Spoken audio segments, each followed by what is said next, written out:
This is a continuation of the video on like terms. We have some more examples to go through.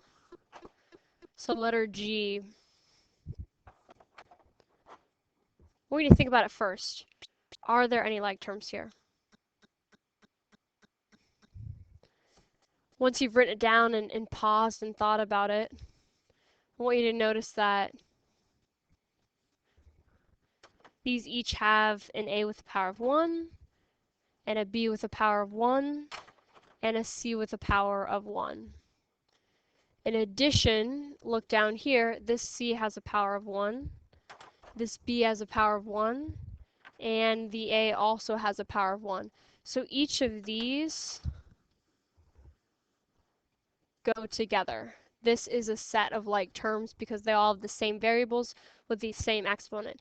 The order does not matter because of the commutative property of multiplication tells you that you can order it however you want when they're separated by multiplication. So 10 plus 3, we're at 13, minus 4, we're at 9. And I'm going to call it ABC. You could have called it CAB or BCA or ACB. It doesn't matter that order. Then from there, we're going to see if there's anything else that could be combined. And you can combine the negative 2BC and the 9CB because they both have a C with a power of 1. And they both have a b with a power of 1. 9 minus 2, when you combine those coefficients, is a positive 7. And I'm just going to call it CB. And this negative 3abc squared does not go with any of the other two because it has this power of 2 on the C, and because it doesn't, this only has CB, not an A as well. Next problem. Letter H. So we're looking for a y that has a power of 1. This y also has a power of 1. And then it also has to have the x with a power of 2. So these two can be combined. We combine the coefficients of negative 7 and negative 1, and we get negative 8 x squared y. And what's kind of interesting here is that you have an x, you have a y. The problem is that this y has a power of 2, whereas the y over here has a power of 1. The x here has a power of 1, whereas the x here has a power of 2. So even though they have the same variables, all three of these have the same variables, they don't all have the same exponents. So I'm going to copy down the 3y squared x because it does not fit in that other set of like terms. Letter I. First of all, we're going to look for all the m's. We have negative 99, m, and negative m. I don't see any other just m's with a power of 1, so that's negative 100m. Then I'm going to look and see if there's any m to the power of 1. And I see an m to the power of 1 here, and an m to the power of 1 here. The second part I have to have, if it would go with the 1mx squared, is it has to have a power of 2 on the x. So here this one has an x with the power of 2. So this is a term that goes with this piece over here. However, this x has a power of 4, so this does not go with this set of like terms. So I can combine the 1mx squared and the 1x squared m, and now we have 2x squared m. And then the 99m squared doesn't go with anything. And neither does the 3mx to the 4th. So that's the final answer. Now we're ready for the homework section. I want you to try this on your own, so pause it and then press play when you want to check your work.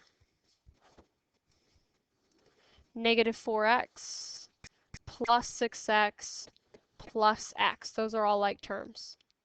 So 6x and x gives us 7x minus the 4x. We're left with 3x. Then positive 6 and negative 20 gives us negative 14. And 3x and negative 14 aren't like terms, so that's as simple as it gets. All right, again, try this on your own, pause it, and then when you're ready, you've finished, press play to see if you got it right.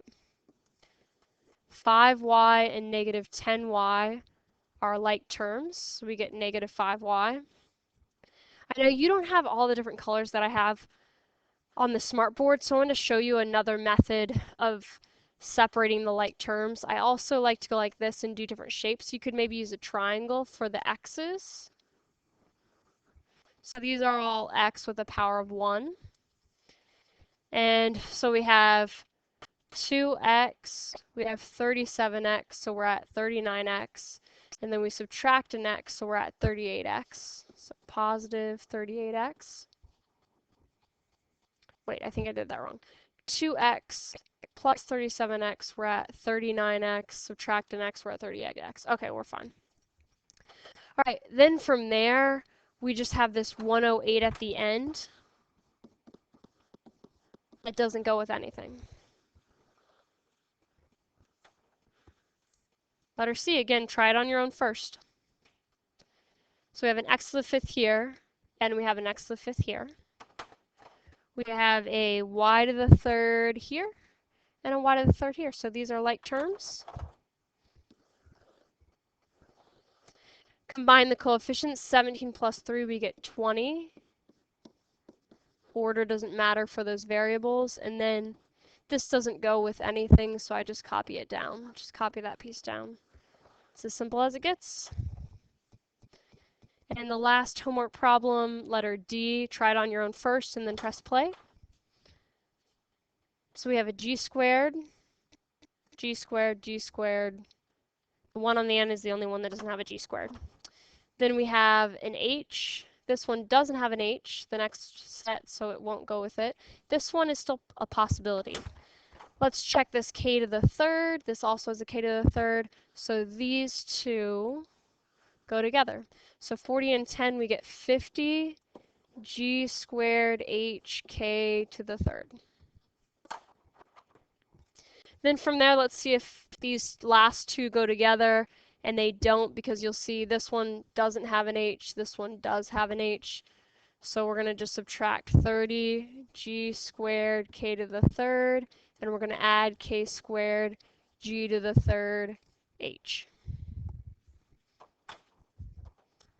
Final answer.